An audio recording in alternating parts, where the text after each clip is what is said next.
മുത്തുമിനിങ്ങളെ, ഞാൻ പറയുന്ന കാര്യങ്ങൾ ശ്രദ്ധയോടെ കേൾക്കും.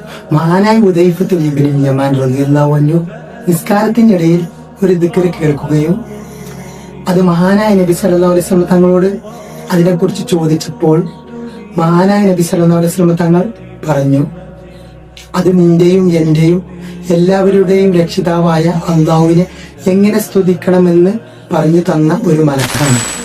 ഇതാണ് മഹത്തായ ദിക്ർ. അല്ലാഹുമ്മ ലക്കൽ ഹംദു കുല്ലു വലക്കൽ മുൽക്കു കുല്ലു വബിയദൈകൽ ഖൈറു കുല്ലു വഇലൈക യർജുൽ അംറു കുല്ലു എന്ന് മനസ്സറിഞ്ഞ് ചൊല്ലുക.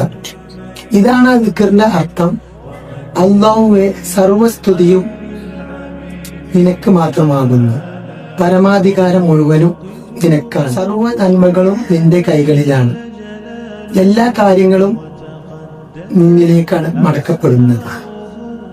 ഇത് അല്ലാഹു സുബ്ഹാനഹു തആലാനെ ഏറെ സ്തുതിക്കാനും അവനിൽ അടിയുറച്ചു നിൽക്കാനും മഹത്തായ ദിക്ർ നിങ്ങളുടെ ജീവിതത്തിൽ പതിവാക്കുക. 5 വഖത്ത് നിസ്കാരത്തിലും പിന്നെ അതുപോലെ ഏത് പ്രയാസങ്ങൾ നേരിടുമ്പോൾ ഇത് ചൊല്ലുന്നത് അത്രയും ഉത്തമമാണ്.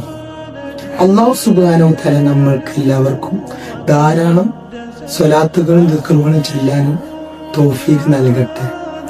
അവൻ ഇഷ്ടപ്പെടുന്ന തക്കങ്ങളിൽ നമ്മളെയും നമ്മൾക്ക് പ്രിയപ്പെട്ട നമ്മുടെ സുഹൃത്തുക്കളെയും എല്ലാവരെയും അവൻ ഉൾപ്പെടുത്തട്ടെ.